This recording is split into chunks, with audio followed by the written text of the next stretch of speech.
vamos a completar con bipolaridad, ¿ya? O sea, vamos a unir la clase anterior con la primera parte de esta clase que ha sido depresión mayor monopolar con manía monopolar que hemos hecho hace un momento, ¿sí?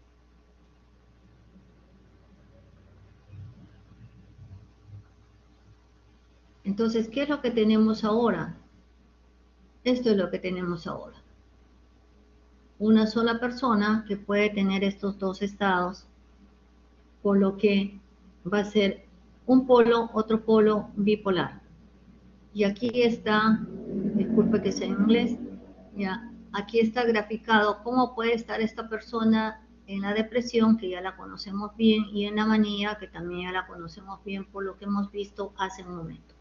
Entonces aquí sí, como esta sí es una entidad propiamente dicha, así como la depresión mayor, el trastorno bipolar es este, ¿ya? Nosotros tuvimos acá la eutimia. Esta es la eutimia, nuestra normalidad, con depresiones, con alegría, con irritabilidad y todo eso. Vimos el día martes pasado la depresión, diferentes niveles de depresión. Ya hemos dicho, la depresión mayor no quiere decir que sea mayor por su intensidad, sino por su correlato clínico, y por eso tiene niveles, grados de severidad: leve, moderado, grave, grave sin psicosis, grave con psicosis. Entonces aquí completamos con lo que hemos dicho hace un momento en cuanto a manía. La manía, que se sale hacia arriba también. Entonces, el tener manía, el tener depresión, hace que se junte y tengamos el trastorno bipolar. Entre uno y otro suele haber ese estado subsindrómico donde hay los síntomas, ya hemos dicho también en la clase de depresión, síntomas que en realidad no desaparecen, sino que están atenuados. ¿Y qué es lo que tratamos nosotros? Tratamos estos picos, o para arriba o hacia abajo, ¿ya? Pero el paciente está casi todo el tiempo sintomático, solo que con cosas tan chiquitas que hacemos que su vida sea bastante llevadera. Si a un paciente lo bajamos tanto como para que esté tan en eutimia, nos va a decir que si está maníaco, nos va a decir que está deprimido. Y estar deprimido es horrible, ¿ya? Entonces, este es el trastorno bipolar. Acá estamos viendo dos manías y una depresión. Entonces, pueden ser solamente dos. La secuencia no necesariamente va a ser depresión, manía o manía, depresión. No. La secuencia puede ser varias depresiones, una manía, o varias manías y una depresión de diferentes niveles. Entonces, ese es el trastorno bipolar. Cualquier cosa que no entiendan, por favor, me dicen, ¿ya? Entonces vemos acá la definición del trastorno bipolar, que es una enfermedad mental con alteraciones neuropsiquiátricas en relación a mecanismos biológicos, prioritariamente biológicos y genéticos, que van a regular el estado de ánimo, o sea, el humor, el estado de ánimo, y van a generar episodios recurrentes, quiere decir que van a volver cada cierto tiempo, ya sean depresivos o maníacos o con características mixtas. ¿Qué son características mixtas? Que tienen de los dos, manía y depresión, en simultáneo, como ya lo vamos a ver. Este trastorno tiene un gran espectro. Decimos espectro porque es una secuencia de diferentes presentaciones, unas más cortas, otras más largas, unas con unas características, otras con otras, y que se caracteriza justamente por eso, valga la redundancia, ¿no? Por heterogeneidad clínica intensa, persistente y disfuncional. Todo esto es totalmente patológico, disfuncional. ¿Es episódico? Sí, es episódico porque lo que vemos y lo que tratamos, como decía, son los picos, básicamente los picos. ¿Es de por vida? Sí, es de por vida. Entonces, no podemos hacer un diagnóstico tan a la ligera y decir este paciente es bipolar, si no tenemos la certeza de que es bipolar. Ahora, no podemos decir este paciente es bipolar si a raíz de una patología clínica o del consumo de drogas o, o, o de otra razón, un accidente cerebrovascular, este paciente presenta episodios maníacos depresivos o mixtos, incluso no podemos decir eso. ¿Por qué? Porque el trastorno bipolar no está en función a ser secundario a otras patologías. Entonces, esto es netamente puro neuropsiquiátrico, biológico, genético, hormonal, y como ya lo vamos a ver. Y es de por vida. Entonces, no podemos ser tan sueltos de decir, este es un bipolar. Tenemos que ver, ¿es orgánico o no es orgánico? Si no es orgánico, entonces sí es un bipolar. Es cíclico. ¿Cíclico por qué? Porque vuelve cada cierto tiempo y en algunas personas es de tipo estacional. O si no, no necesariamente de tipo estacional, sino que se presenta en determinadas etapas del año o cada número de años. Ellos ya lo saben y nos lo suelen decir y eso nos ayuda mucho más. ¿Es más grave que el trastorno unipolar? Sí, más grave que el trastorno unipolar, ya sea maníaco o sea depresivo. ¿Es de larga duración? Sí, porque se tienen que sumar los dos, manía, depresión. ¿Es crónico? Sí, porque es para toda la vida. ¿Es recurrencial? Porque vuelve cada cierto tiempo.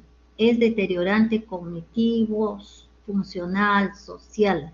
Es discapacitante. Entonces, por esto, con mayor razón, es que tenemos la necesidad de dar tratamiento y de que nuestros pacientes no se deterioren, podamos evitar y de ser posible evitar prevenir el deterioro. Su curso y duración son variables justamente por esta heterogeneidad.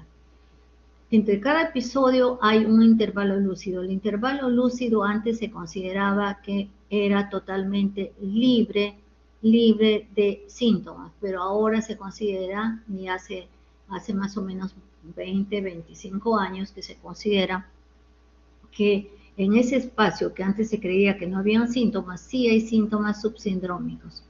¿Ya? Entonces, de acuerdo a la DSM-5, la manía o la depresión pueden ir con características mixtas. ¿Por qué hago este hincapié acá abajo? Porque en CIE-10 hay manía, hay depresión y hay estado mixto, episodio mixto. Son 3 tipos. En cambio, acá los episodios solamente son 2, manía con características mixtas o depresión con características mixtas. Eso es lo que hace diferente a CIE-10 de DSM-5. Entonces, un breve paso por la historia para que vean que esto se conoce desde años A. ¿Ya? Desde años A, antes de Cristo, 4 siglos antes de Cristo, ya Hipócrates nos hablaba con esto de los humores. Hipócrates y Galeno, más adelante, ya nos hablaban de la melancolía en relación a la bilis negra y la manía en relación a la bilis amarilla. Ya un poquitín antes de la era cristiana, Sorano de Éfeso también nos hablaba de la manía y melancolías, pero todo por separado. Todos estos señores nos hablaban de ellos por separado. Ahora, ¿qué hizo Areteo de Capadocia? Miren, de 30 a 150 años antes de Cristo, un médico griego. Dijo que en realidad la manía era el empeoramiento de la enfermedad melancolía más que un cambio a otra enfermedad. O sea que, ¿cuál es lo que subraya Areteo de Capadocia? ¿Ya?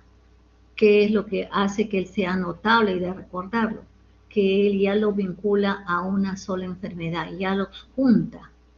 A lo largo del tiempo, vemos en la evolución que diferentes autores comienzan a describir ya la enfermedad. No es que de aquí nos hayamos pasado al siglo XVIII, no, con la enfermedad de Fernando VI, no, sino que con la enfermedad de Fernando VI, que era un bipolar, es que se comienza a describir con más detalle, en honor a su rey, esta enfermedad.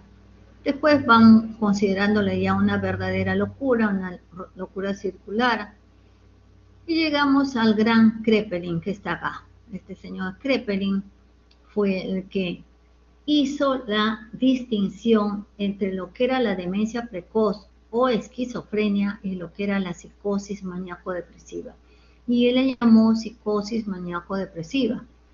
Ahora, ¿por qué ese nombre no perdura? Porque no todos, estamos diciendo, no todos los episodios van con psicosis. Si todos los episodios fueran con psicosis, podría seguir llamándose una psicosis maníaco-depresiva, tal como lo enunció Kraepelin. Pero eso no fue así. ¿Ya? Disculpen.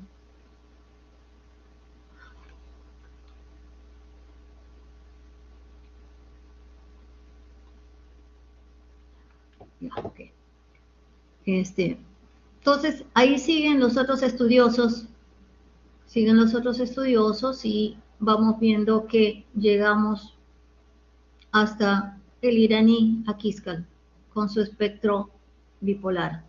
El iraní hace muy detallado la enfermedad y esto nos va a servir más que nada para cultura para nosotros, porque incluso los psiquiatras nos confundimos a veces uno con otro y esta enfermedad, aunque no lo crean, así esté diagnosticada, es un poquito difícil de seguir de acuerdo al espectro de Akizkal, pero el espectro de Akizkal resulta muy útil porque a veces no encajan los parámetros de tiempo ni algunas características.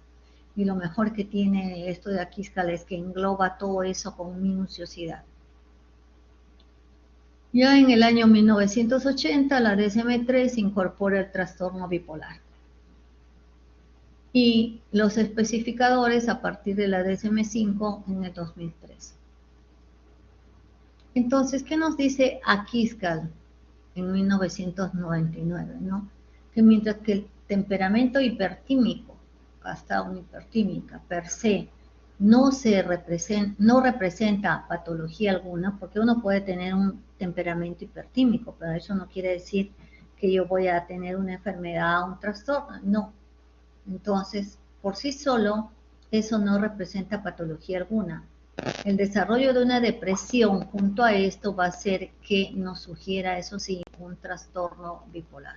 O sea, cuando somos hipertímicos, si se junta una depresión, ya tenemos que estar pensando en un trastorno bipolar. Aquí les presento al espectro bipolar de Akizkal.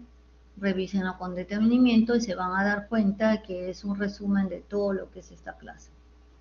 Aquí está lo que también les decía, que es esta una enfermedad verdaderamente episódica, que solamente es un episodio, comienza y tiene un fin, y después más adelante comienza otro episodio y tiene un fin. No. Acá los estudiosos como Solomon en el 95 ya nos decían que el trastorno bipolar se caracteriza por ser una enfermedad de curso maligno. Esa es una realidad. Pronóstico malo. Pronóstico de enfermedad, ¿ya? En el cual las recurrencias frecuentes están acompañadas de signos significativos entre los episodios, o sea, hay síntomas entre los episodios. ¿Y qué nos dicen ya después del 95 los consensos de estas épocas? Que surgen los estudios sobre síntomas subclínicos o subsintomáticos o subclínicos, como dice ahí, ¿no? Del trastorno bipolar, sugiriendo que la mayoría de pacientes están sintomáticos todo el tiempo y los episodios afectivos mayores que nosotros vemos, llámese depresión leve, llámese hipomanía, y todo eso serían solamente el pico más pronunciado de la sintomatología, o sea, solo vemos los picos, en realidad no le estamos dando importancia a lo subsintomático, a lo subclínico. Entonces la enfermedad es todo el tiempo, aparenta ser episódica. Estos son los diferentes nombres que ha tenido el trastorno bipolar a lo largo de la historia: enfermedad maníaco-depresiva, psicosis maníaco-depresiva, reacción maníaco-depresiva, trastorno afectivo bipolar, trastornos del humor, hasta que estamos en trastorno bipolar. Ahora, es lo mismo hablar del trastorno bipolar que del trastorno esquizoafectivo, no. Es lo mismo hablar del trastorno por déficit de atención con hiperactividad que el trastorno bipolar, no. Trastorno TLP o trastorno borderline o de personalidad inestable, tampoco. El trastorno por abuso de sustancias, tampoco. Y el trastorno afectivo orgánico, menos. ¿Por qué? Porque es secundario a una enfermedad. Y aquí les presento a CIE-10 con todas sus variantes, el F31.0 al F31.2 en cuanto a manía, del 31.3 al 31.7, donde predomina lo depresivo, y el 31.8 y el 31.9, que vendrían a ser las misceláneas. El DSM-5, el código que utiliza es 296, y para ciclotimia, que está dentro del trastorno bipolar también, 301, pero en DSM-5 ciclotimia está con otro código, no está considerado como un trastorno bipolar. Ahora, hay un día que se festeja el trastorno bipolar y hay una serie de conferencias a nivel mundial, incluso hay congresos para esa fecha, ¿no? Y es el 30 de marzo. Aquí les presento la DSM-5, que es la que a muchos de sus profesores les gusta manejar más DSM-5, pero acuérdense que lo que está vigente a nivel nacional es CIE-10. Hasta ahora CIE-10 porque todavía no, el MINSA todavía no hace pública la clasificación CIE-11. Entonces, aquí los tres primeros son los más importantes. Por eso están con rojo y por eso que cada uno tiene su gráfico, para que tengan idea de cómo es y de lo diferente que es.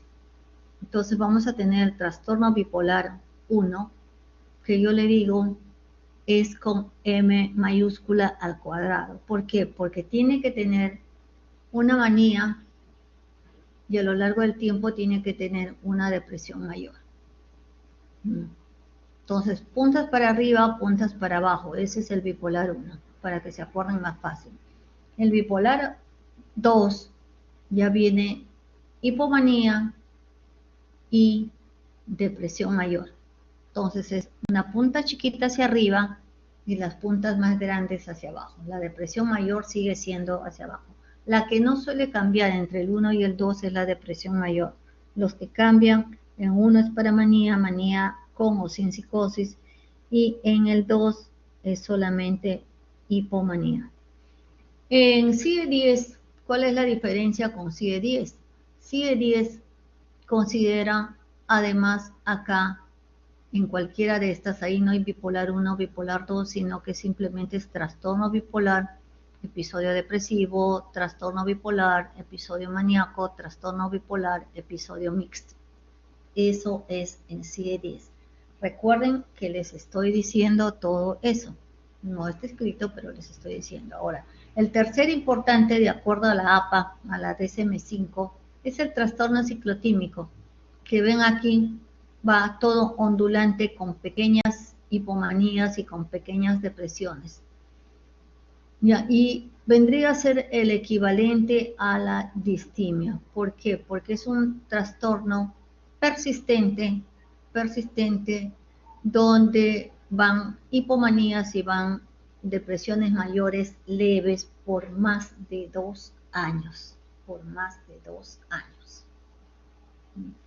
Después vienen los otros en el DSM-5, que es el trastorno bipolar en relación a las sustancias psicoactivas y en relación a medicamentos. Después el trastorno bipolar relacionado con la afección médica, el trastorno bipolar relacionado con otros rasgos de bipolaridad y el trastorno bipolar no especificado.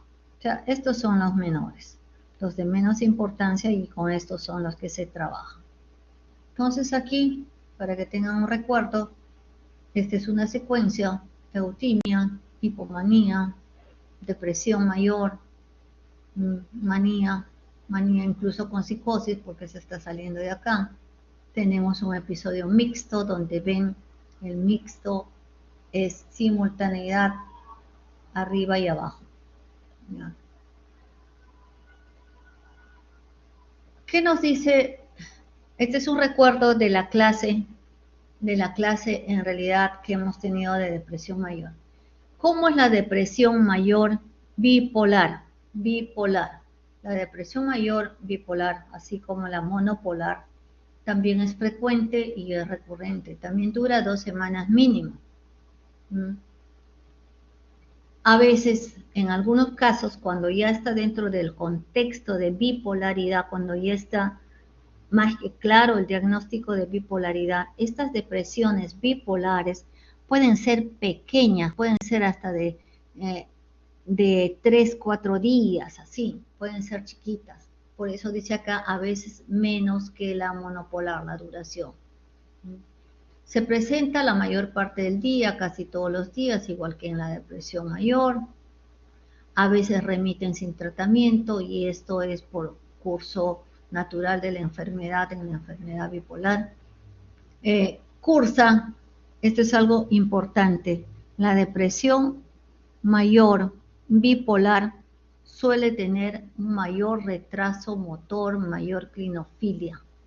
Esto es bastante característico. Cuando hay una depresión con mayor retardo motor, con clinofilia y todas esas cosas, uno tiene que estar pensando, si es que todavía no ha habido ninguna hipomanía, nada de eso, uno tiene que estar pensando, esta depresión mayor que estamos viendo, ¿no será que de fondo tiene un trastorno bipolar? ¿No será que alguien en la familia tiene un trastorno bipolar? Entonces uno tiene que prenderse ahí el foco. Como también puede cursar con inquietud o con agitación. También tenemos frecuente hiposomnia o hipersomnia, eso es indistinto. Es más frecuente posparto. Yo no sé si les he dicho, al menos en mi clase de práctica, si les he dicho que la depresión posparto, la depresión puerperal, puede seguir caminos diferentes. Puede seguir de acuerdo a la evolución, si hay otros partos o a lo largo de la vida, si no hayan otros partos, puede seguir el camino de la depresión mayor monopolar, puede seguir el camino de la depresión bipolar, porque ya va a haber un trastorno bipolar, o puede seguir el camino de la esquizofrenia. Entonces, aquí es importante, es más frecuente con depresión postparto. Hay mayor frecuencia de depresión psicótica, esas depresiones tan severas con delusiones incluso de ruina. La depresión bipolar se puede decir, es más propensa a sufrir un viraje a manía cuando usamos antidepresivos. Entonces, esta depresión, si yo la trato con antidepresivos, y carambas, incluso antes de las 3 semanas del efecto antidepresivo, que estoy viendo que se comienza a mejorar demasiado rápido. ¿Por qué se comienza a mejorar demasiado rápido si los antidepresivos tienen un tiempo para demostrar su efectividad antidepresiva? Entonces, lo más probable que esta depresión sea una depresión bipolar. Fíjense, todas estas cositas uno tiene que ir teniendo en cuenta para poder hacer el diagnóstico para la clínica. Y pueden haber familiares con bipolaridad, hay antecedentes genéticos de bipolaridad. No se debe a enfermedad médica ni a uso de drogas. ¿Hasta aquí alguna pregunta? Yo supongo que muchos de ustedes han dejado su computadora prendida y no están presentes. Bueno, qué penita. Aquí tenemos el cuadro de todo lo que es el trastorno bipolar con detalle, ¿ya? La parte afectiva, de manía o de depresión, dependiendo de lo que estemos viendo en ese momento, los síntomas cognitivos cuando estamos en manía, los síntomas cognitivos cuando estamos en depresión y los síntomas psicóticos que pueden ser delusivo-alucinatorios, ¿no?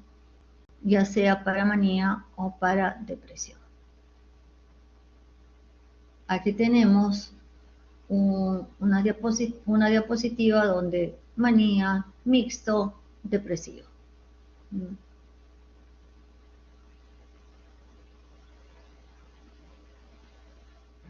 Ahora, como estamos ahorita siguiendo básicamente el trastorno bipolar de DSM-5, entonces vamos a ver con características mixtas. Entonces, cuando tenemos un episodio maníaco o hipomaníaco con características mixtas, ¿qué va a pasar? Va a haber coexistencia. Entonces, voy a tener lo maníaco y van a coexistir síntomas depresivos. Esto hace que todos los que tengan características mixtas, como vamos a ver el siguiente episodio depresivo, cualquiera que sea su severidad, ¿qué va a tener de común denominador? Todo lo mixto tiene de común denominador que tienen alto riesgo suicida y que tienen deterioro laboral o social. ¿Qué también va a tener como común denominador? Que requieren hospitalización. ¿Ya? ¿Por qué requieren hospitalización? ¿Por qué? Porque el riesgo suicida es alto por las características mixtas. ¿Ya? Y también que no son secundarios a enfermedad médica o a drogas. Otra cosa que también es denominador común, que hay mejor respuesta a valproato y antipsicóticos que al litio. Al litio, que es el eutimizante por excelencia, especialmente en manía, pero también funciona en depresión. Entonces, si yo tengo un episodio maníaco o hipomaníaco con características mixtas, yo debo tener esa manía o esa hipomanía con algunas de estas características depresivas. Puede ser disforia, un estado depresivo claro, puede haber anedonia, puede haber agitación o retardo psicomotor, puede haber fatiga, baja energía, sentimientos de baja autoestima, de inutilidad, de culpa excesiva, de culpa inapropiada, pensamientos de muerte, ideas suicidas, conducta ya sea de intento o de suicidio real, ¿no? Entonces, por eso es que vemos acá que esta personita se está queriendo tirar, ¿no? Entonces, ¿cómo también se llama el episodio maníaco hipomaníaco con características mixtas? Se llama también hipomanía disfórica. ¿Con quién tendríamos que hacer el diagnóstico diferencial? Con el trastorno de personalidad borderline y con la esquizofrenia. Y otro denominador común, que el 40% de pacientes presentan algún episodio de este tipo, pero la mayoría de veces está subdiagnosticado. Está subdiagnosticado. Así que eso hay que tener en cuenta. Ahora la parejita de este viene a ser el episodio depresivo con características mixtas. Estamos viendo acá el denominador común, la coexistencia. La coexistencia es así, ¿no? Entonces, en este caso, como es depresivo, ya la coexistencia va a ser con síntomas maníacos. Grave riesgo suicida, deterioro laboral y social, requiere hospitalización, no secundario a drogas, mejor respuesta a valproato y antipsicóticos. Y que estas depresiones mayores, sea cual sea su nivel de severidad o gravedad, debería llevar cualquiera de estas características, por lo menos 3 durante ese episodio, en simultáneo, coexistiendo. El ánimo elevado, expansividad, la sobreestima, sentimientos de grandeza, la verborrea, la presión para mantener la conversación, son interferentes, la fuga de ideas, la sensación, el pensamiento acelerado, el aumento de la energía, hiperactividad, situaciones de riesgo o dolorosas, la no necesidad de dormir. Todo eso puede estar ahí, o por lo menos 3 de esos. Y en este caso, ¿cómo se llama también esto? Se llama depresión agitada. Diagnóstico diferencial, y hemos dicho, con borderline o con esquizofrenia, el 40% es subdiagnosticado. ¿Hasta aquí alguna pregunta? No, doctora, todo claro. Gracias por contestar. Entonces vamos a ver ahora este desorden que se ha presentado acá, donde vamos a ver ahora el ciclaje rápido. El ciclaje rápido es de 2 tipos. Los otros eran ciclajes, entre comillas, dentro de lo esperado, dentro de lo normal, ¿no? Ciclaje rápido puede ser el mínimo de 4 veces al año, donde innegablemente va a haber rara eutimia. Imagínense acá, estos son 12 meses y acá podemos tener 2 manías, 2 depresiones, ahí, o si no, depresión, mixto, y así podemos tener la manía disfórica o la depresión agitada podemos tener acá.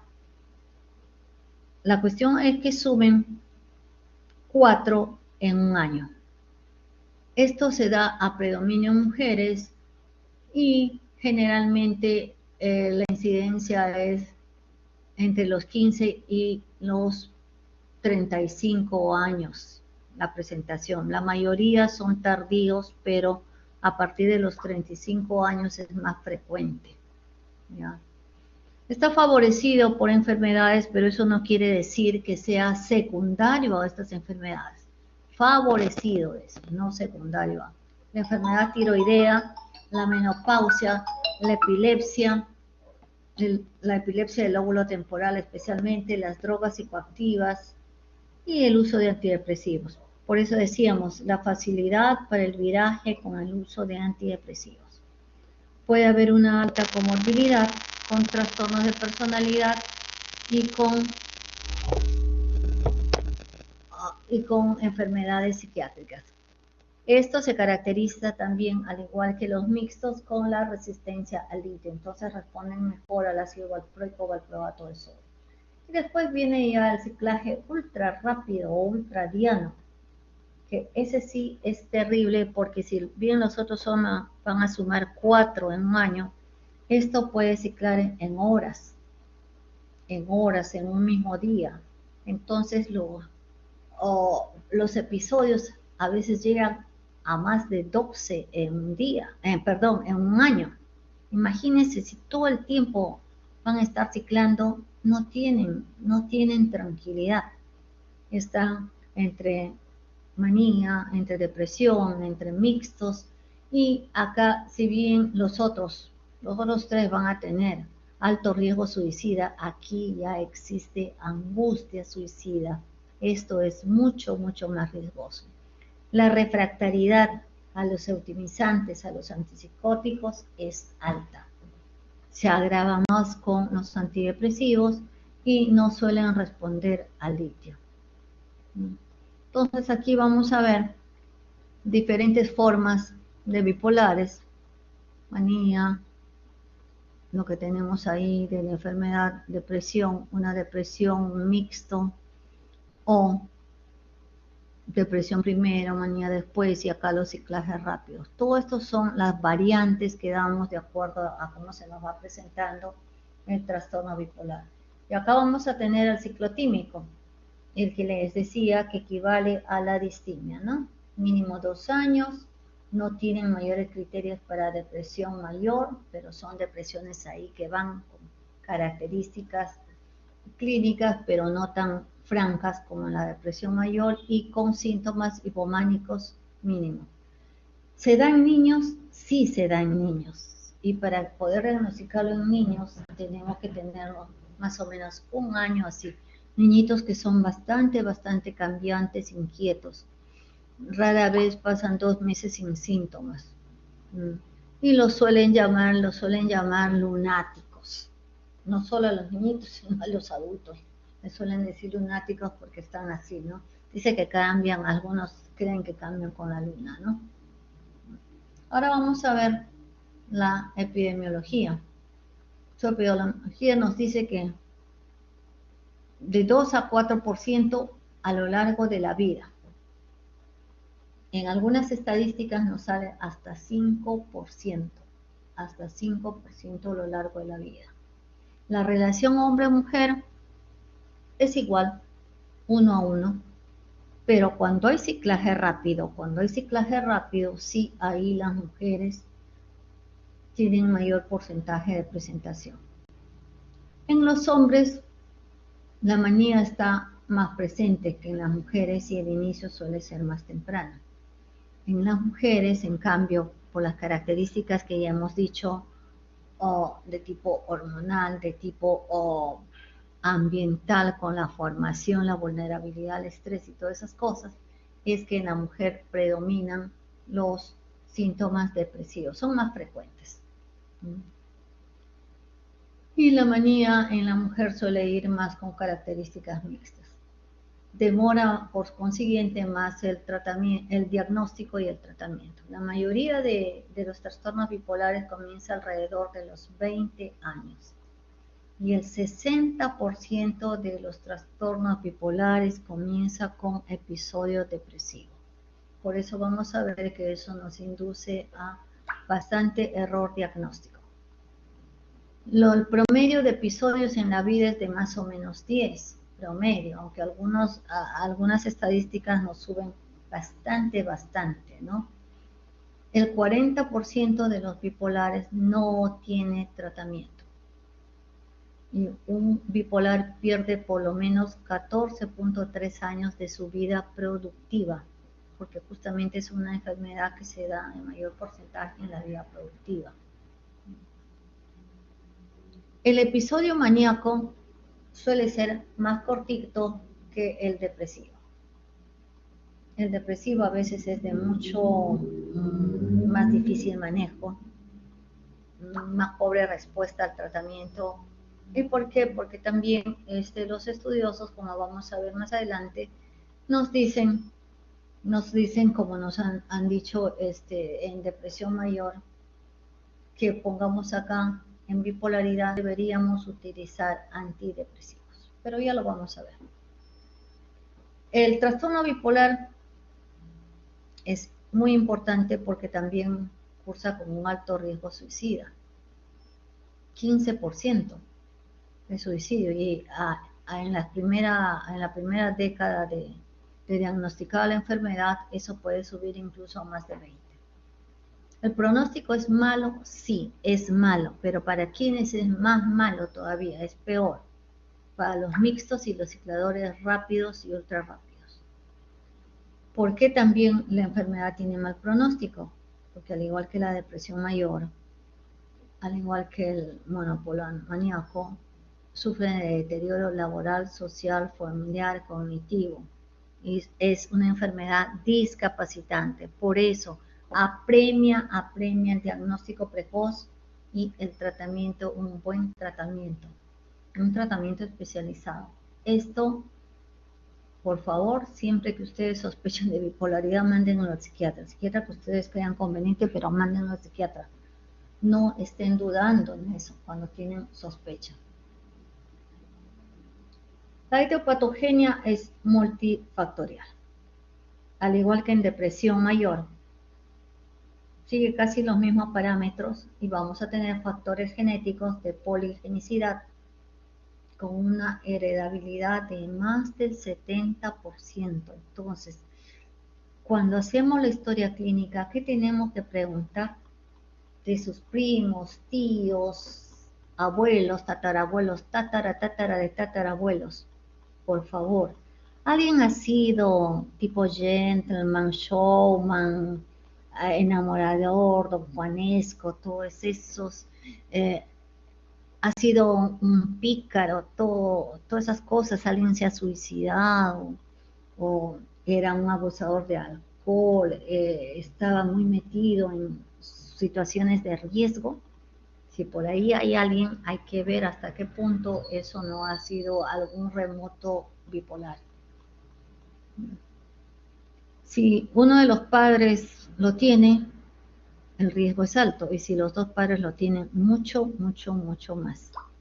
Mucho más. Creo que en la clase de depresión, no sé si les he dicho, pero les digo ahora que conozco una familia donde el tatarabuelo, pues era demasiado alegre, mujeriego, el abuelo, el bisabuelo igual, el abuelo igual.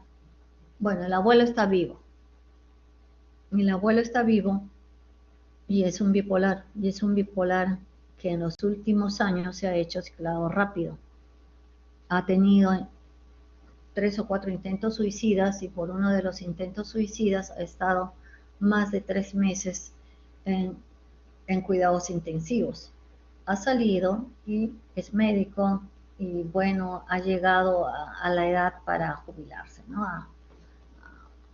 Felizmente, ¿no? Ha sido una destacada persona en las ITS, enfermedades de transmisión sexual, ¿no? Entonces, pongamos, yo trato al abuelo, trato a la hija y hace un mes y medio que estoy tratando a la nieta, que también es bipolar. Ellos no lo quieren aceptar todavía, pero para mí es bipolar y ya no me cabe duda, pero no quieren. Ya han visto no sé cuántos psiquiatras y les han dicho que es un TLP, ¿no? Pero no es un TLP, es una bipolar, porque no están teniendo en cuenta toda esa cadena genética que hay. Entonces, toda esta parte genética es sumamente importante. Ahora, los factores bioquímicos son como la depresión, donde se suman y con mucha mayor importancia acetilcolina, glutamato y GABA. Se suman llegando a una importancia casi igual a la de serotonina, noradrenalina, dopamina.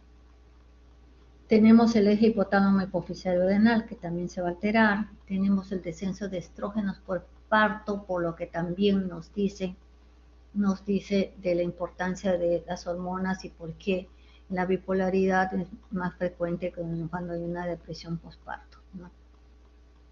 En los anátomos patológicos vamos a ver dilatación de los ventrículos cerebrales, vamos a ver alteraciones hipofrontales, vamos a ver el hipocampo chiquito, el hipotálamo, todas esas cosas, alteraciones de tipo neurodegenerativo. No nos olvidemos que es una enfermedad neurodegenerativa. La depresión es una enfermedad neurodegenerativa y por eso el uso de antidepresivos, como yo supongo les va a explicar el colega o la colega que toque hacer antidepresivos, los antidepresivos son también neuroprotectores y más en este caso por la neurodegeneración que hay. La importancia de los factores ambientales precipitantes, los event light, tanto positivos como negativos, y más si hay predisposición genética. Las reacciones familiares negativas, los factores psicosociales, los estresores psicosociales y los factores estacionales. Los factores estacionales son muy, muy importantes y de ahí la necesidad de considerar esto más en los países donde los días son más oscuros, son más fríos. Entonces, ahí hay que tener cuidado porque la bipolaridad está cercana y la bipolaridad estacional, que ya vimos cuando vimos depresión estacional en la clase pasada, está presente y es mucho, mucho más alta en mujeres. Acuérdense de eso. Acuérdense que esta clase está bien relacionada con la anterior, por eso no sé cuántos estarán escuchándola, pero tendrán que volver a escuchar para cuando estudien. Entonces vamos a tener hallazgos neurobiológicos. Esto es una ampliación de lo que acabamos de decir. La hipofunción frontal, la hipofrontalidad tan conocida, la hipocampal, que se ven en el PET, ¿ya? La hipohiperactividad de la amígdala cerebelosa, dependiendo de la situación. Y esto que es muy importante, la pérdida de conectividad entre las regiones del cerebro. Esta pérdida de conectividad se da por esa capacidad neurodegenerativa que tiene con la apoptosis. Acá tenemos algo para que puedan ver, un cerebro maníaco, un cerebro depresivo, y otra vez otro depresivo, ¿no? Acá vemos la integración de las teorías que hemos hablado, la genética, la neuroquímica, las hormonales, la neuroanatómica y la gran importancia del ambiente con el estrés. En depresión vamos a tener hipercortisolemia y si tenemos hipercortisolemia, el estrés se pues en grandes niveles. Esto es increíble, ¿no? Entonces, así como la depresión mayor es un tremendo problema de salud pública, el trastorno bipolar también es un problema de salud pública. ¿Por qué? Porque es una enfermedad crónica, cíclica, recurrente y ataca a más de 60 millones de personas en todo el mundo. En todo el mundo, como entidad bipolar. Acá ya no estamos hablando de los 350 millones de depresión. Es una enfermedad discapacitante, ocupa el 6º lugar en cuanto a discapacidad en la OMS. Acá decíamos la prevalencia hasta 2.4%, pudiendo llegar hasta 5% según la misma OMS. El inicio va entre los 15 y los 30 años, la mayor incidencia entre los 20 y los 30, por eso es que en estas edades muchas veces se confunde y se tiene que hacer el diagnóstico diferencial con esquizofrenia. El diagnóstico correcto en los casos que no es tan claro, este trastorno demora hasta 10 años. Imagínense, hasta 10 años en poder tener un diagnóstico claro. Claro. Yo no sé, Alejandrita, cuántos años se pasará hasta que crean que en realidad es bipolar, ¿no? Y que se le dé un verdadero tratamiento y no como le están dando, ¿no? ¿La hospitalización es frecuente en los bipolares? Sí, es frecuente. ¿Por qué? Porque los bipolares no hacen adherencia. Acá 50% no tiene adherencia al tratamiento, entonces no dejan y ahí van y van camino al deterioro, a la pérdida de trabajo, a la incapacidad laboral, a los problemas, promiscuidad, conflictos conyugales, todo el deterioro cognitivo, y que también está relacionado con mortalidad cardiovascular. Eso está recontra estudiado, ustedes habrán visto, les habrán explicado cuando hicieron cardio cómo está relacionado esto con las enfermedades cardiovasculares tipo A, tipo B. Y el suicidio es mucho más alto en los 10 primeros años de la enfermedad, llega a 15% y hasta mucho más, como les dije. Entonces, ¿qué es lo que vamos a tener acá? Acá vamos a tener que los bipolares pasan casi la mitad de su vida enfermos. Y de estos bipolares, la mayoría en estado depresivo. La mayoría. Un pequeño grupo con manía y otro de cicladores rápidos. Acá, para que se recreen, ustedes van buscando, ubicando quiénes son quién. Ahí tenemos a Balzac, tenemos a Hemingway, Balzac, Victor Hugo, tenemos a Hermann Hesse, tenemos a Dickens, tenemos a Virginia Woolf. De Virginia Woolf incluso le han hecho su curva, así como les he hecho yo con el eje de coordenadas. Tenemos una curva muy bonita de la enfermedad de Virginia Woolf. Ya tenemos más conocidos. Y acá pues tenemos a Churchill, tenemos a Cobain. Y aquí vamos a tener, hoy esta plataforma le cambia hasta el tipo de letra. Que ningún gran genio ha existido sin un poco de locura, decía Aristóteles. Imaginen Aristóteles, siglos de siglos atrás. ¿Por qué les he puesto esta frase de Aristóteles? Porque actualmente si ustedes logran inscribirse en Intramed, y si es que todavía les permiten matricularse, estamos en el segundo curso de locura y genialidad. El primer grupo de locura y genialidad ha sido en cuanto al arte en general, y lo que había en cuanto a patología con trastornos mentales.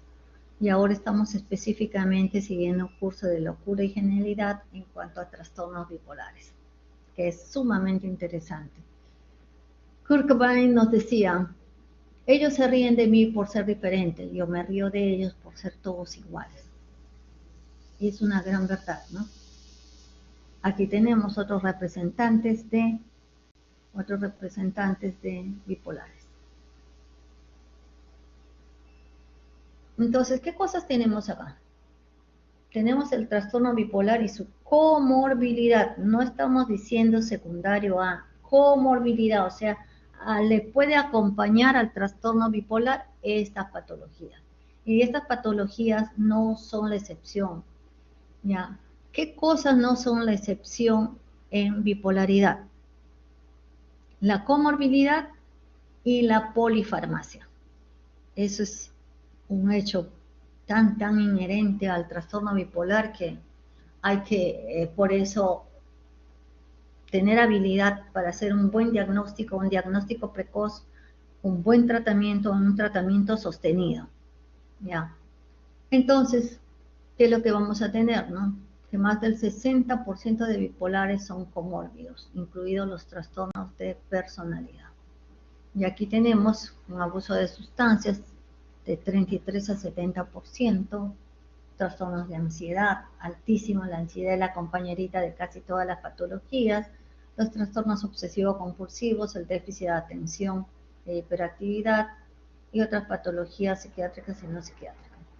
Entre las no psiquiátricas, supongamos de comorbilidades están el hipotiroidismo, los ACV, accidentes cerebrovasculares, los traumatismos encefalocranianos. Esto es traumatismo encefalocraniano, no es terapia electroconvulsiva. Los tumores cerebrales, la epilepsia, el Cushing, la uremia, el SIDA, los posoperatorios. ¿Hasta aquí alguna pregunta? No, doctora, todo ok. No, doctora. Gracias. ¿En quiénes tenemos que pensar que se puede dar bipolaridad? Cuando estamos usando antidepresivos, ya dijimos, cuando comienza a nivelarse muy rápido o a entrar en hipomanía.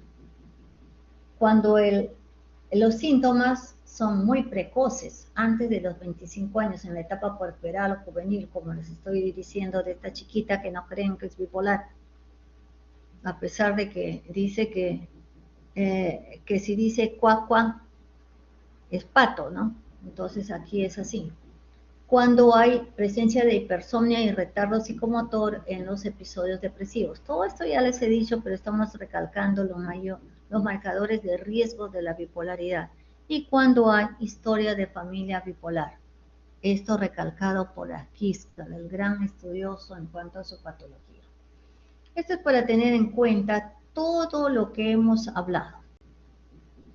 Episodio depresivo, episodio maníaco, episodio hipomaníaco, el episodio mixto, y aquí yo les decía en la clase de depresión, si tenemos una distimia, ya tenemos los 2 años de distimia, ¿y qué pasa? Comienza a deprimirse, pero ya no con las características de la distimia, que es una depresión menor, sino con el cortejo clínico de la depresión mayor. ¿Qué es lo que vamos a tener? Vamos a tener la depresión doble, o sea, la suma de la distimia que ha cumplido sus 2 años, más una depresión mayor, nos da el diagnóstico de depresión doble. La depresión doble no tiene código ni ha tenido código a lo largo del tiempo en ninguna de las clasificaciones internacionales. La depresión doble existe como entidad clínica, sin codificar. Pero existe y es clara. Y uno lo ve, porque uno ve y dice, caramba, si esta paciente, antes, ¿cómo ha sido? Si yo no he hecho una buena historia, tengo que retroceder en el tiempo, porque en este momento tiene una depresión mayor. Pero ya la estoy viendo más adelante y que tiene otros rasgos. Es neurótica, tiene rasgos neuróticos. Entonces, ¿qué cosa es? Es una depresión doble, señores. Entonces, ¿qué tengo que hacer yo para el diagnóstico? Una excelente historia clínica directa con los familiares, de ser posible con los amigos también. ¿Puedo utilizar exámenes auxiliares? Sí, para hacerle gastar más dinero o para precisar evolución. Para precisar evolución en manía, puede usar la escala de Young, ¿ya? En depresión, la escala de Montgomery-Åsberg, el inventario de Beck, el Zoom, el Hamilton Depression, el Hamilton maníaco, puede usar cualquiera de esas escalas, pero el diagnóstico es clínico, no por auxiliar. Y ahora estábamos diciendo que yo me puedo equivocar al diagnosticar, si no tengo experiencia, si no hago una buena historia, sí. Entonces, por sobre todo, tengo que buscar, si es depresión, tengo que buscar manía o hipomanía. Tengo que buscar, si está en manía, ¿cómo ha sido? ¿Alguna vez ha estado deprimido? ¿Cómo ha sido? ¿Ya? Tengo que buscar historia, la genética, la familia, y tengo que involucrarme con las personas significativas que lo puedan haber conocido. Todo con el afán de evitar diagnósticos, porque si no voy a creer que es una depresión mayor. Y eso no puede ser. ¿Por qué también tengo que seguir haciendo todo lo que ya les mencioné? Porque hay un altísimo porcentaje de error, diagnóstico incorrecto inicial, ya, y esto ha sido estudiado en campo, porque el 60% de depresiones son unipolares, entre comillas. ¿Pero por qué son unipolares? Porque quizás no hemos visto esos estados donde el paciente está supuestamente eutímico. ¿No se enterará que por ahí tiene algunos síntomas hipománicos y que no se han dado cuenta? ¿Y por qué? Porque la hipomanía, el estar así un poco mejor, qué simpática esa persona, qué conversadora, qué sociable, qué caballerosa, qué capacidad para hablar en público, para tener este dominio de auditorio, para dirigir, para gerenciar. ¿Qué es lo que está pasando? Entonces, todo eso nos lleva a error. Por eso es que 35% son sintomáticos por 10 años, por eso demora tanto el diagnóstico correcto, por eso, ¿no? Entonces, ¿qué tenemos? También ya los médicos, ¿por qué erramos el diagnóstico? Porque muchos colegas nos quedamos en las clasificaciones CIE 10, CIE 11, DSM-5, uy, muy doctos en eso, muy doctos sus clases, sus conferencias, todas muy doctas. Pero señor, la descripción fenomenológica, semiológica, psicopatológica es la que manda. Y esa está limitada en los sistemas de clasificación oficial. Los sistemas de clasificación oficial tienen por sobre todo valor estadístico. Por sobre todo, no digo lo único. Entonces los clínicos van a minimizar los síntomas atenuados, no los van a ver. Las hipomanías, está más feliz así, ¿para qué? No le pasa nada. Los síntomas maníacos atenuados, ¿por qué? Porque todos los quieren, pues son muy simpáticos, ¿no? Y no consideran el espectrum yaquisca. Esto es algo que tenemos que revisar porque este señor ha tenido la capacidad, la inteligencia para brindarnos a través de su conocimiento todos estos detalles. Entonces seguimos con lo más diagnosticado y vamos a tener en primer lugar el 60% de depresión. Y ahí va a venir la ansiedad, la esquizofrenia. Aquí está escrito en el clúster B. ¿Quiénes están en el clúster B? ¿Quién me dice quiénes están en los trastornos de personalidad clúster B? ¿Hay alguno que se acuerde? ¿Ninguno se acuerda? ¿Ninguno quiere hablar? Bueno, como hay que avanzar. Borderline. ¿Perdone? Borderline, el estado de personalidad borderline. No le escucho bien, disculpe. ¿Me escucha, doctora? El No le he borderline, escuchado bien. el antisocial. Y el narcisista. Sí, muy bien, muchas gracias. Muchas gracias. ¿Ya? Entonces, ¿cuáles serían nuestros retos? Al menos los retos especialmente para los psiquiatras. Yo diría que los retos para ustedes son el poder detectar siquiera algo que les parezca un poquito sospechoso y mandarlo al psiquiatra. Pero el reto para nosotros los psiquiatras es que tenemos que evitar el retraso en hacer el diagnóstico. Tenemos que ser precoces, tenemos que conocer bien esta patología. Es muy importante, es hermoso trabajar en esto, porque cuando estamos un poco depre, nos levantan, y cuando estamos un poco acelerados, nos bajan. Yo celebro cuando en el hospital que veo la mayoría de bipolares y de afectivos, estaban en la sala de espera, ahora ya no es así, ¿ya? Pero estaban en la sala de espera y cuando escuchaba a alguien que conversaba y hablaba en voz alta y a mí me interfería un poco, decía, ay, qué bien, me los va a levantar a los depresivos, ¿ya? Y el depresivo a su vez le va a bajar un poco a él, sí. Yo estaba feliz cuando entraba ya, escucha ese señor que es un loro, que eso, y le hacía hablar, ¿no? Bien, entonces, ¿qué tenemos también como reto? Prevenir la disfunción cognitiva, que va a hacer que su adaptación social sea mayor. La disfunción cognitiva no pueden atender ni concentrarse bien, su agudeza mental es más baja, su memoria, su deterioro, todo eso tenemos que evitar. Entonces tenemos que intervenir tempranamente. Ojalá pudiéramos intervenir tempranamente y que los psiquiatras infanto-juveniles estén pues con las orejas paradas para estas cosas. Entonces, esos son nuestros retos. Para todo eso tenemos que saber diagnosticar y tenemos que saber hacer el diagnóstico diferencial. Con la depresión unipolar, que ya hemos hablado ampliamente en la clase anterior, con esquizofrenia, que les van a hablar también, con los trastornos de déficit de atención con hiperactividad, con las drogas, el consumo de drogas, con los trastornos orgánicos, con los trastornos de personalidad. Entonces aquí algunas pequeñas cositas que les van a servir para hacer el diagnóstico diferencial entre trastorno bipolar y unipolar. Aquí lo único que he hecho es juntar lo de la vez anterior, de la clase anterior, con lo que les he presentado hace un momento en depresión bipolar.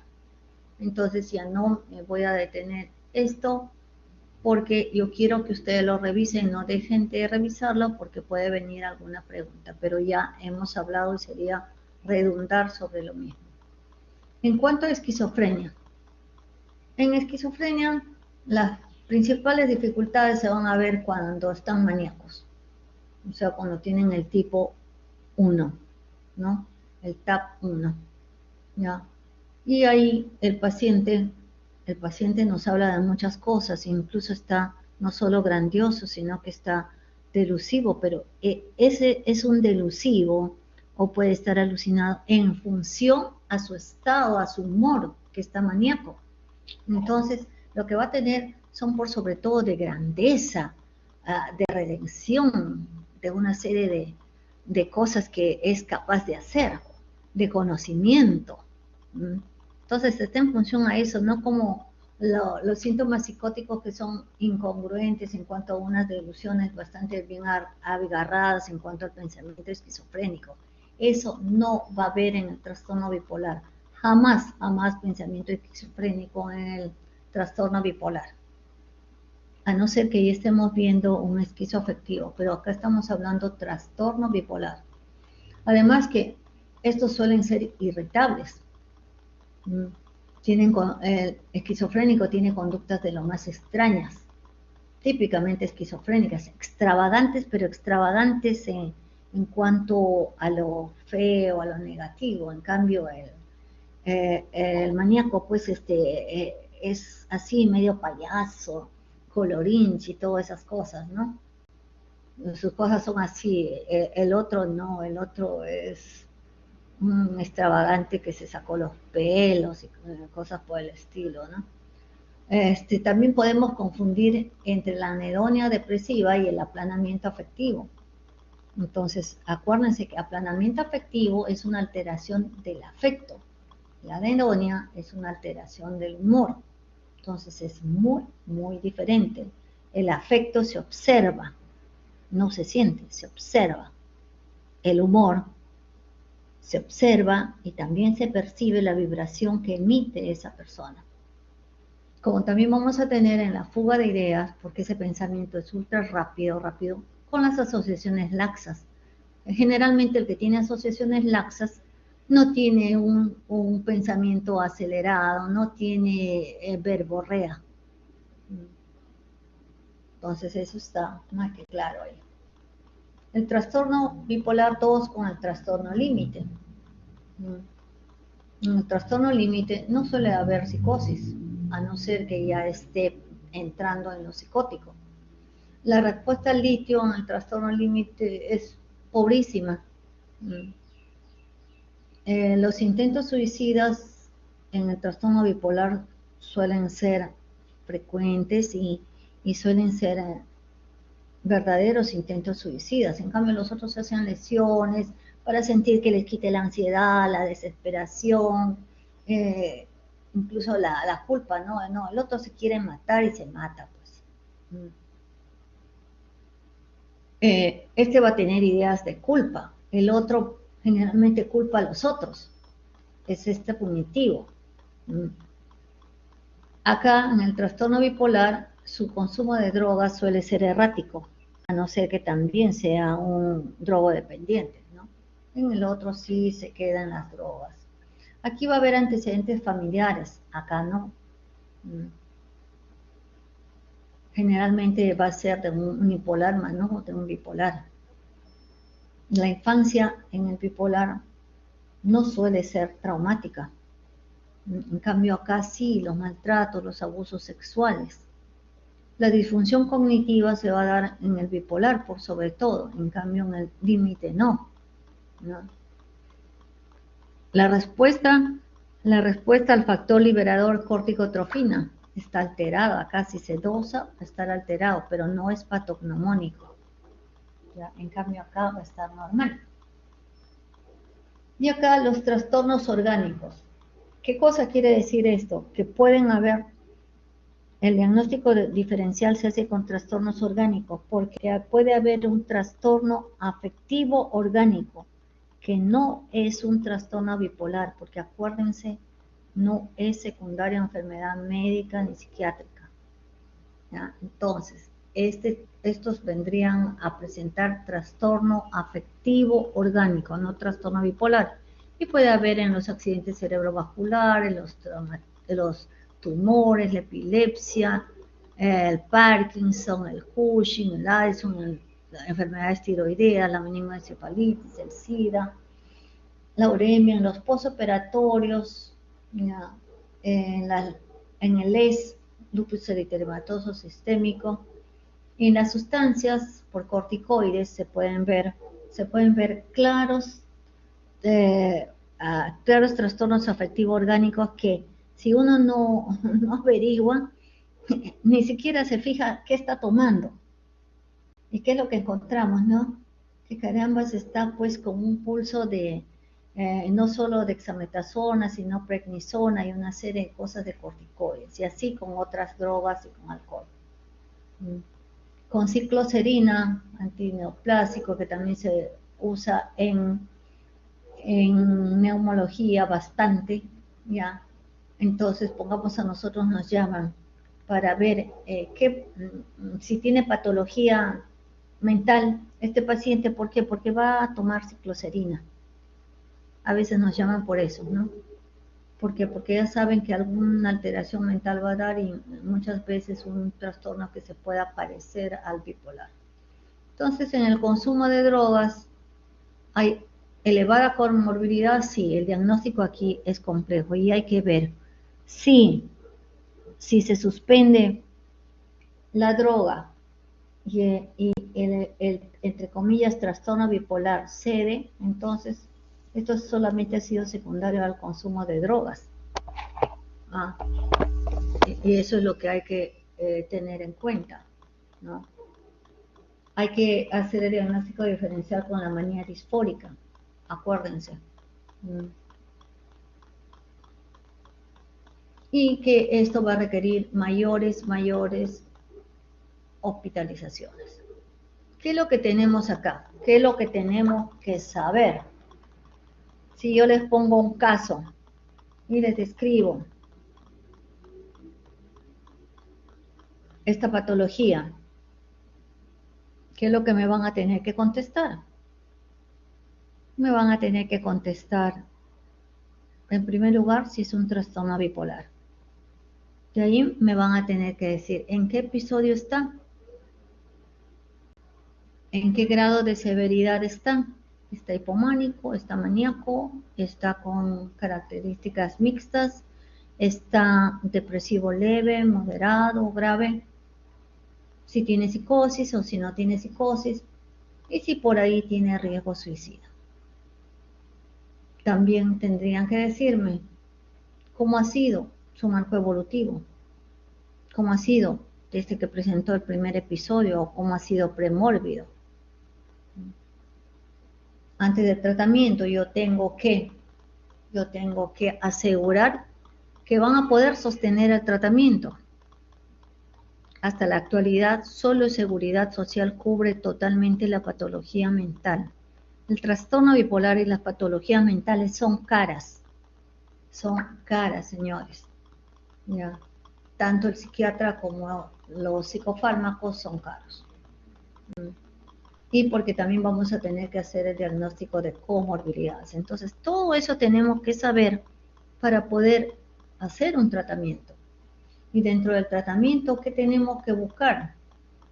Tenemos que buscar llegar a la eutimia. Aunque la eutimia ya saben que en ellos es una eutimia donde van a ver los síntomas subclínicos o subsindromáticos. ¿Ya? Pero en el tratamiento agudo eso es lo que hay que buscar, llegar cercano a la eutimia. En el de mantenimiento, ¿qué ya tengo que hacer? Tengo que evitar las recaídas, tengo que evitar las recurrencias, tengo que reducir al mínimo los síntomas subumbrales o subsindromáticos o subclínicos. Y tengo que lograr, por sobre todo el objetivo máximo debería ser lograr potenciar su funcionamiento social, ocupacional y evitar el deterioro. Eso debería verse. Ahora, con el mejor tratamiento, con un diagnóstico precoz, un buen tratamiento en dosis, en tiempo de duración, dosis de tratamiento agudo, de mantenimiento y todo eso, que el tratamiento no para en ningún momento, solo cambia dependiendo del episodio en el que se encuentre. Solo 15% se van a recuperar, entre comillas, totalmente. Una vez hecho el diagnóstico, acuérdense, pueden haber mínimos síntomas subclínicos.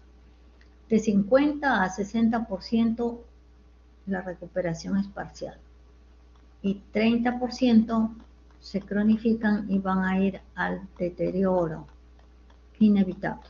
Entonces, el pronóstico va a ser malo.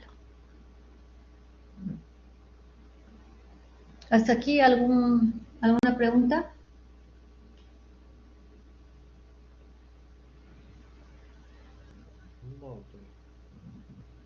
Bien. Doctora, tal vez me pueda mencionar algunos tipos de antidepresivos que se puedan recetar en este tipo, o son los clásicos. Ahorita llegamos, ¿ya? ¿Puedes esperarte unos minutitos, por favor? ¿Ya? En el trastorno bipolar, ¿qué tengo que hacer yo? ¿Sí? ¿Me ibas a decir algo? No, Te voy a contestar en unos minutitos, si me permites, ¿sí? Por favor. ¿Ya? ¿Qué es lo prioritario en el trastorno bipolar? El eutimizante. Ese va a ser el prioritario. ¿Ya? Y dentro de los eutimizantes hemos dicho que están las sales de litio, especialmente en manía, también funcionan en depresión y también funcionan como, entre comillas, profilácticos. En segundo lugar, yo pongo a ácido valproico, o sea, los anticonvulsivantes, ácido valproico, carbamazepina, oxcarbamazepina, topiramato, de topiramato en adelante, o sea, topiramato, gabapentina, después ya vienen otras misceláneas, esos ya no se cuentan, pero por sobre todo, eutimizantes, litio, ácido valproico, carbamazepina, hasta ahí. Topiramato sí son muy gordos, pero no tiene el debido control. ¿Ya? Ahora, ¿qué voy a hacer? Acuérdense que el diagnóstico hay que precisarlo.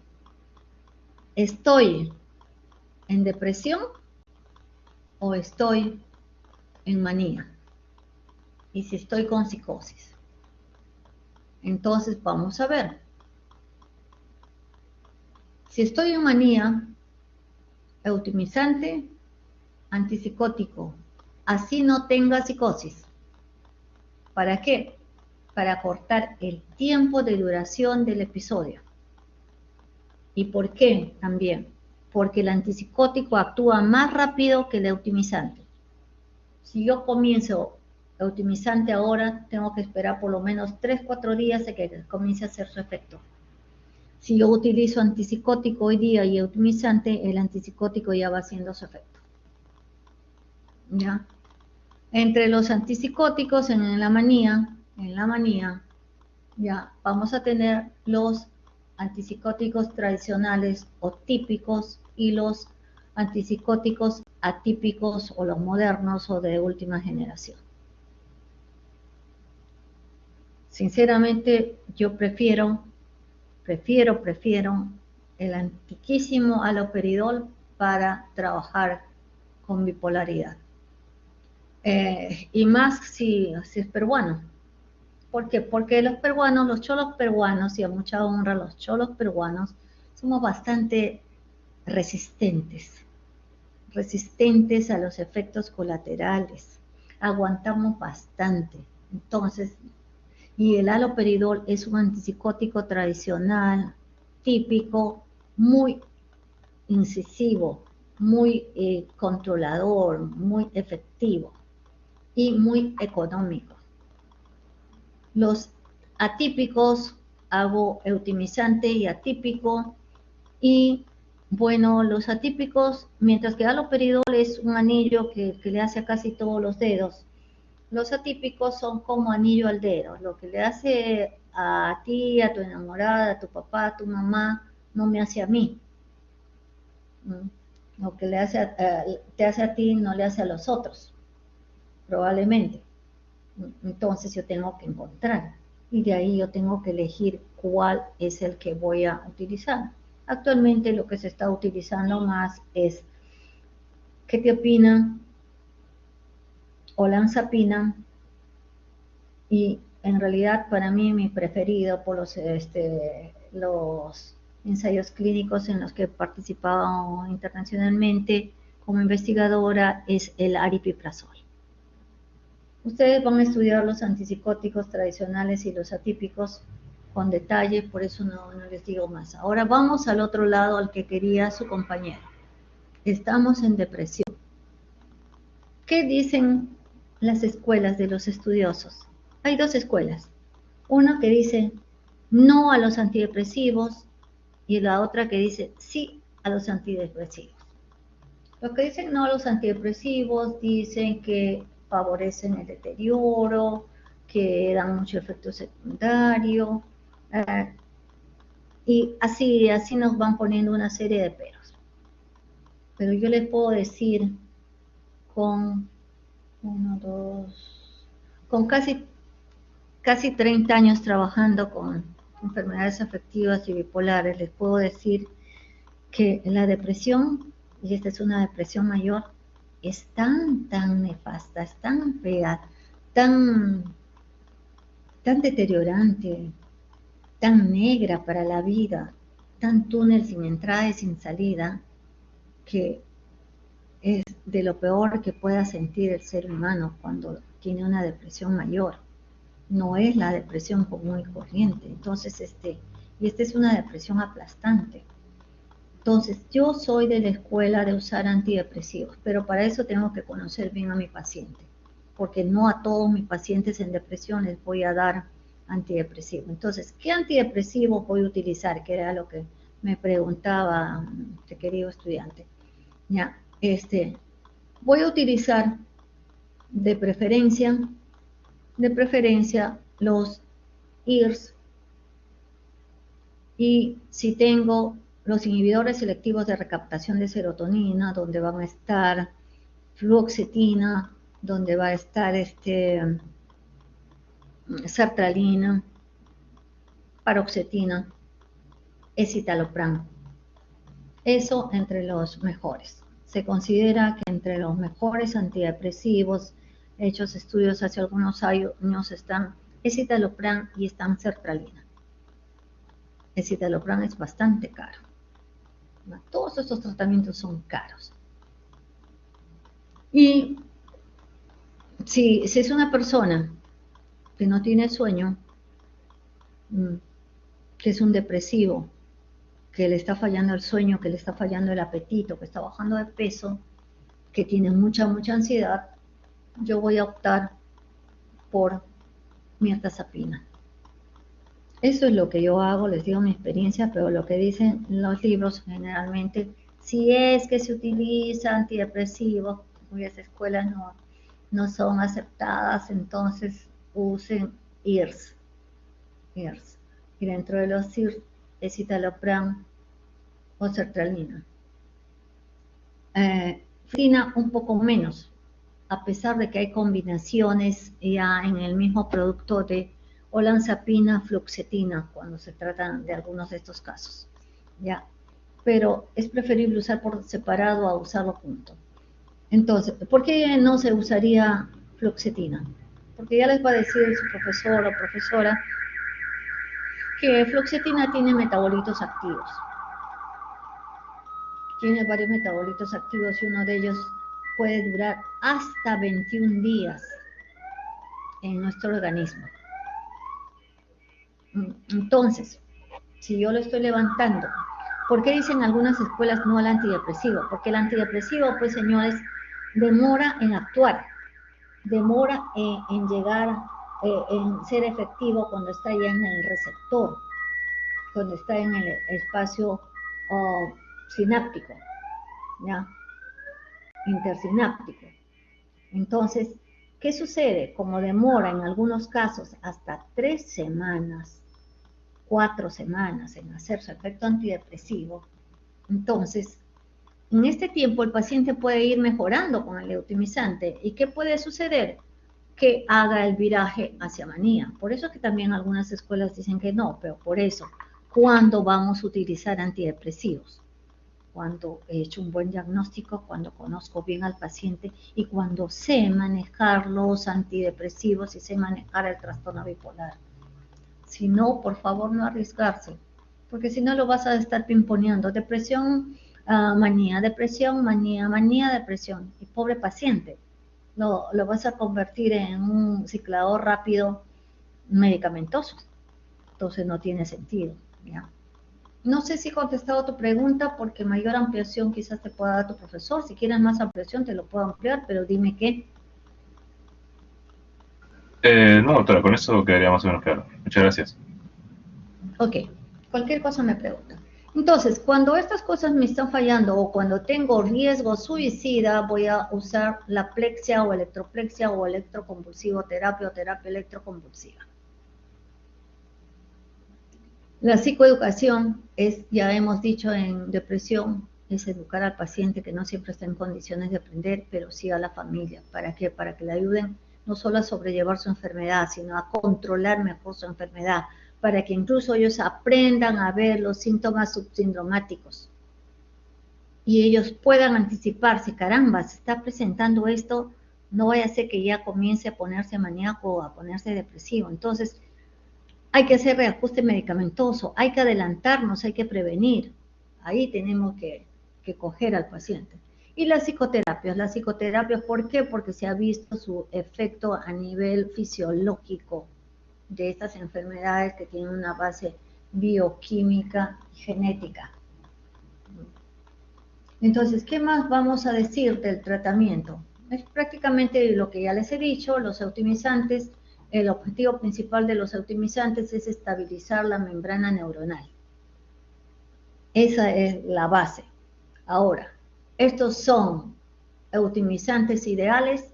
No, hasta ahora no se ha concebido el eutimizante ideal que reúna estas condiciones más las otras condiciones que se requieren, que por motivos de tiempo yo no les puedo detallar. Ya, pero el que sobresale es el litio, las sales de litio, citrato o carbonato. El ácido valproico, que ya les digo, valproato de sodio, que es lo mismo.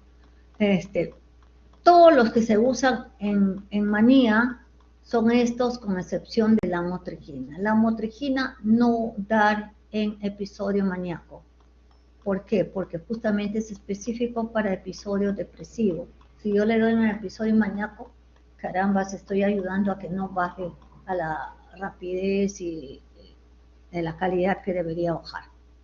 Y aquí están todo lo que les he dicho, los antipsicóticos que ya les he mencionado, por qué usar antidepresivos, por qué no usarlos, que dicen esas escuelas, que dice la doctora López Mato, que es una gran estudiosa también, que he tenido el honor de poderla escuchar, muy docta toda ella, ¿no?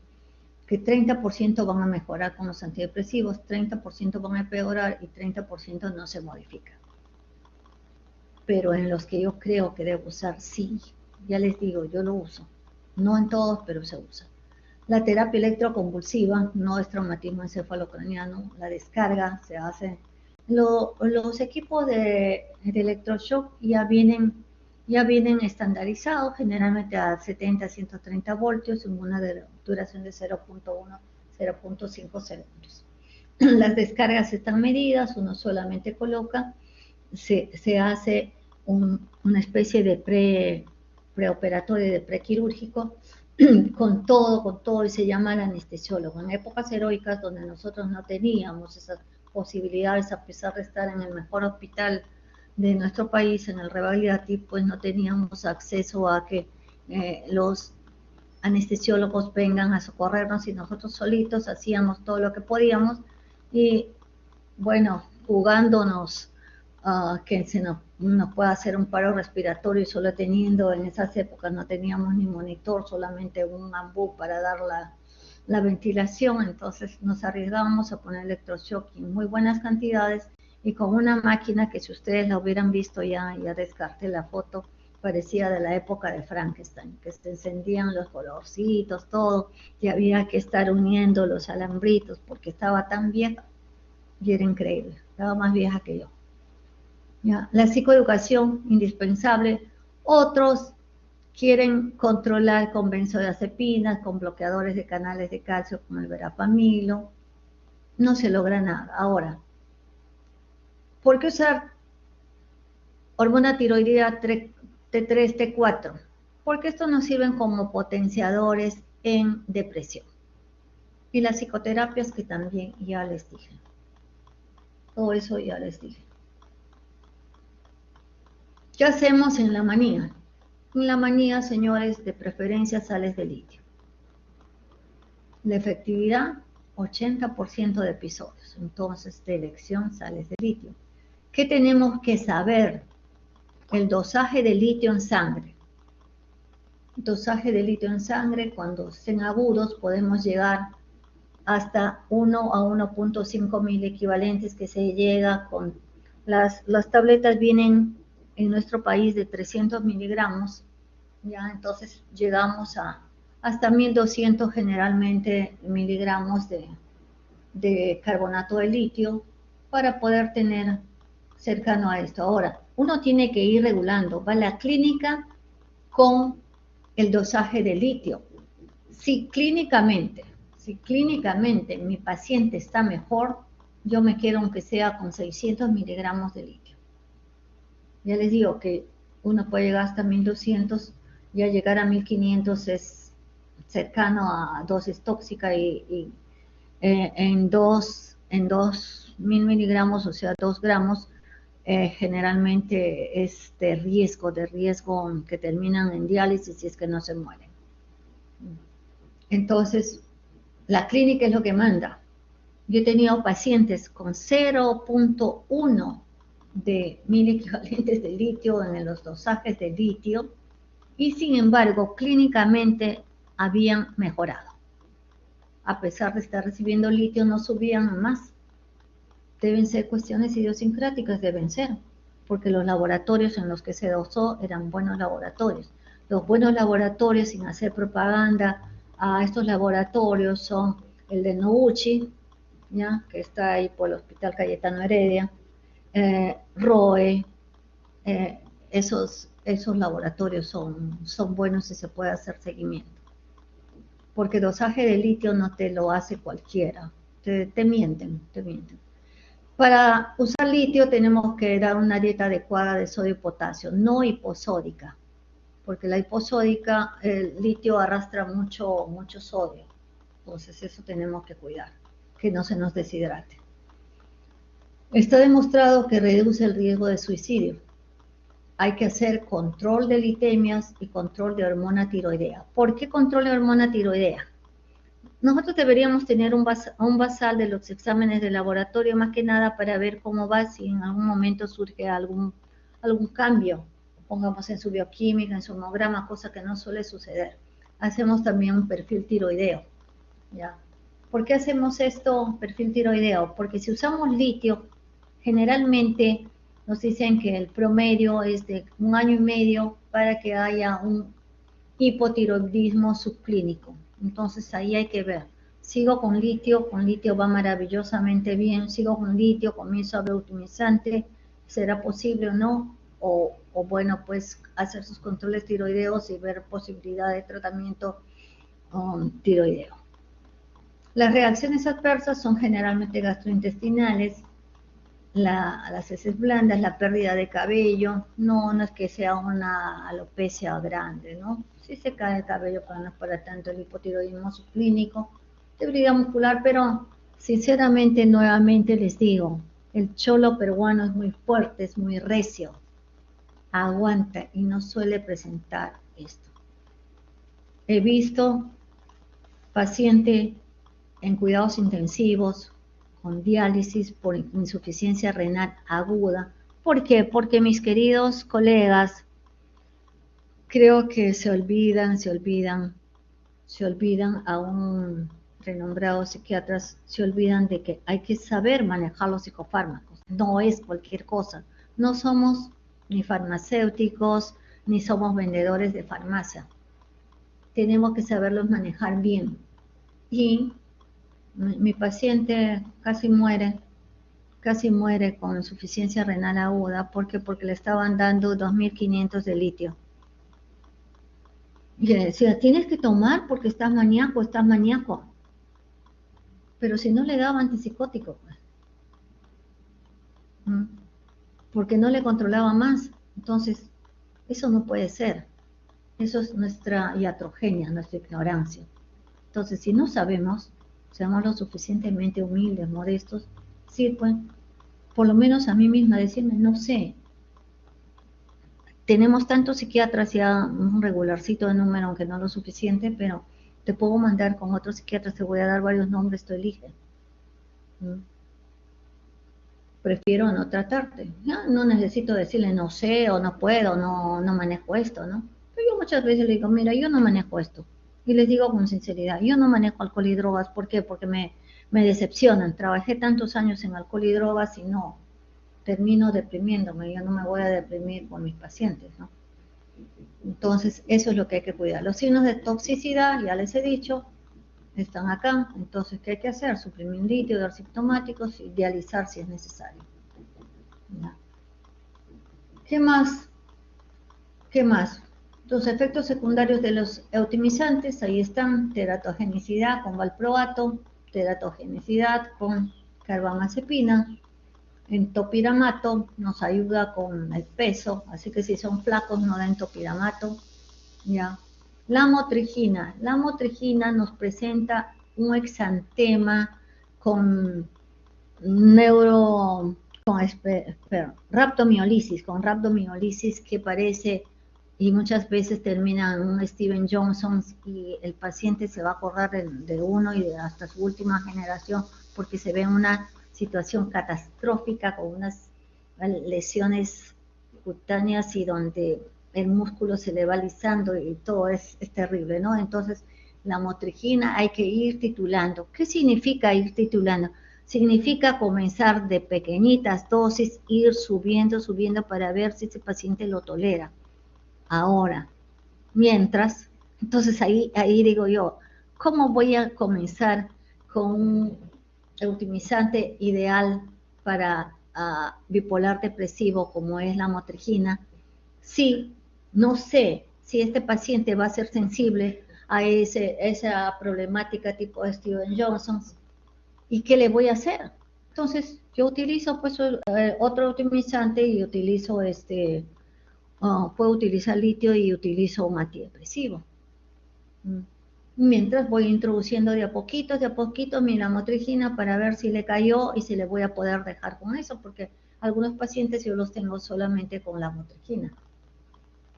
Eso en cuanto al tratamiento. Ahora, ¿qué hacemos en el embarazo? Yo siempre le digo, señor, señora, si ustedes quieren tener descendencia, díganmelo. Díganmelo para ver en qué momento ustedes se van a tener que poner a trabajar 24 horas al día hasta que conciban y que ese embarazo lo podamos llevar con el ginecobstetra en forma adecuada y sin darles medicación. ¿Por qué? Porque yo comienzo a quitarles la medicación y les dejo con un mínimo y de ahí les quito y les digo a trabajar 24 horas al día. Se tenga o no se tenga ganas, ya. Quieren tener descendencia, eso es lo que tienen que hacer. Y si es un bipolar muy manejable, muy suave, lo que puedo hacer si es necesario, o le quito totalmente, o ya veo que si va a necesitarlo, tengo que evitar el primer trimestre. ¿Por qué? Por el efecto teratogénico que ya hemos dicho. Carbamazepina, valproato de sodio, generalmente a nivel neural. Y recién a partir del segundo trimestre, si es muy necesario, introduzco el eutimizante. Mientras puedo tratar con antipsicótico y de ser con antidepresivo, yo he probado con con fluoxetina a pequeñas dosis y con sertralina. Y me ha ido muy bien. Los 3 hijos de un colega donde la esposa es bipolar han nacido bien y son chicos exitosos en este momento, ¿no? Ahora hubo que seguir muy de cerca porque la mamá se le internaba cada cierto tiempo, pero hemos estado pie con pie. Cuando son bipolares graves, que hacen manía, que hacen depresiones psicóticas, ahí hay que ver. Ahí hay que ver. Y tenemos que procurar no utilizar, pongamos, litio, porque también nos da problema cardiológico con la enfermedad de Epstein. Entonces, ¿qué voy a hacer ahí? Voy a utilizar haloperidol. Todo eso ya está estudiado y eso es lo que voy a hacer. Entonces, ya nació el bebecito y ¿debo comenzar inmediatamente el tratamiento bipolar? No, dejo que lacte unos días, pero si ya está maníaca, ya está deprimida, ya está psicótica, bueno, chao a la lactancia materna porque todo pasa por leche. Todo pasa por leche y debo quitarle eso. La posibilidad de recaída postparto por la depresión puerperal es 50%. ¿Ya? La psicosis puerperal. No hay estudios tan específicos como profilácticos litio y ácido valproico en estas situaciones, pero ahí está, ¿no? Pero yo prefiero no dar. Entonces yo le digo, ¿qué prefiere? ¿Que el niñito esté tomando o con una madre enferma, que con la justa, si es que podrá atenderlo, cómo va a ser? Si un niñito puede tomar fórmula, pues total, ¿cuántos niños no lactan? ¿No? Por X motivo. Entonces es preferible eso, ¿no? Fórmula. La psicoeducación, ya hemos dicho, es para incrementar la adherencia a la medicación, para reconocer los síntomas prodrómicos, porque todo esto se le enseña al paciente, al familiar, al paciente cuando está en condiciones de aprender, si es que tiene conciencia de enfermedad, para retrasar las recaídas, para evitar las hospitalizaciones, para que el paciente se desenvuelva mejor y haya un buen funcionamiento familiar, social, laboral, y para que su calidad de vida sea mucho mejor. ¿Qué pasa? ¿Qué pasa si el paciente abandona el tratamiento, que es la regla, se puede decir, 50% de adherencia? Los pacientes dejan el tratamiento y especialmente los maníacos. Van a haber caídas y recurrencias, van a haber hospitalizaciones, pérdida, fracasos de tratamiento, peor evolución, comorbilidad, el deterioro se comienza a instalar y comienza a ser progresivo, deterioro de las relaciones sociales, conflictos familiares, problemas financieros, problemas laborales, problemas legales, suicidios, violencia, agresividad. Los costes para la sociedad, los costes para las entidades de salud, los costes para el bolsillo de cada uno cuando es un tratamiento particular, cuando no tiene seguro, ¿no? Los costes son altísimos y más que hemos dicho, los costes por la parte de gastos indirectos. Los gastos indirectos son muy, muy caros. ¿Y qué dijimos también? Que es más caro no tratar. Entonces, la mayor carga sanitaria.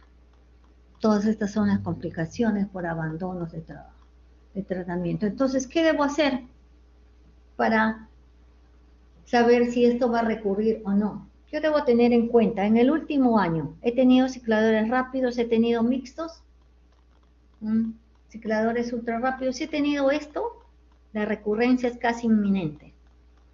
¿Por qué? Porque va a seguir ciclando, pues porque va a seguir rápido. Y porque va a estar en un mixto y el mixto es difícil de manejar. Acuérdense lo que pasa en el mixto. Entonces, acá un cuadro resumen en cuanto al tratamiento de mantenimiento con el índice de polaridad. El índice de polaridad es 1. Acá está para la manía todo lo que se puede usar. Y acá está para la depresión, lo que ya les mencioné y donde el que se lleva de robo en la motoquina, ¿no? Y miren, esta diapositiva yo la saqué del doctor Vieta, de una conferencia del doctor Vieta. Edward Vieta es uno de los que más ha estudiado bipolaridad, es un español que trabaja en el Hospital Clínic de Barcelona, ya, y que muchos han llevado, pongamos, videos para ver en clase práctica justamente del Hospital Clínic de Barcelona, que es el Clínic San Juan de Dios. Es un excelente hospital donde el equipo que tiene el doctor Vieta es excepcional. Y los libros del doctor Vieta son excelentes, ¿no? Entonces, él es de la escuela de no antidepresivos, a no ser que, ¿ya? Entonces, por eso es que esto está así, ¿ya? Esto es lo que nos muestra. Ahora, ¿alguna pregunta sobre todo esto?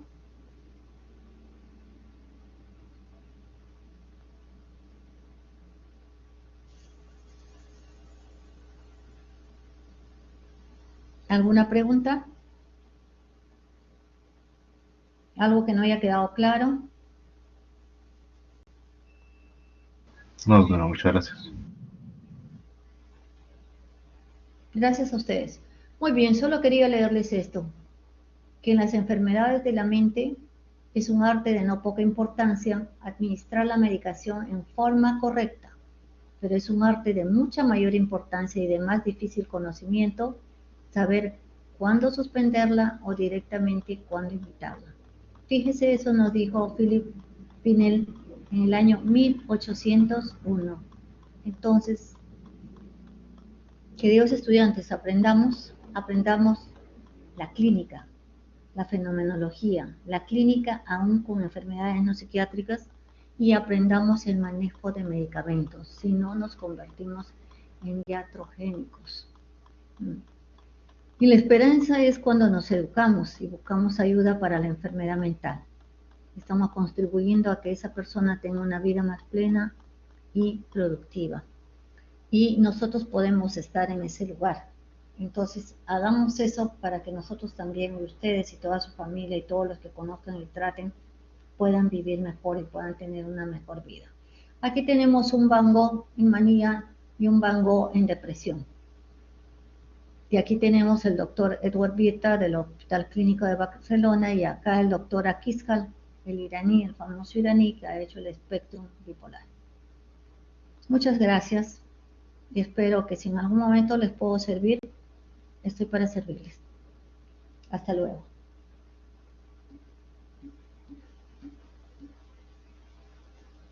Gracias a ustedes.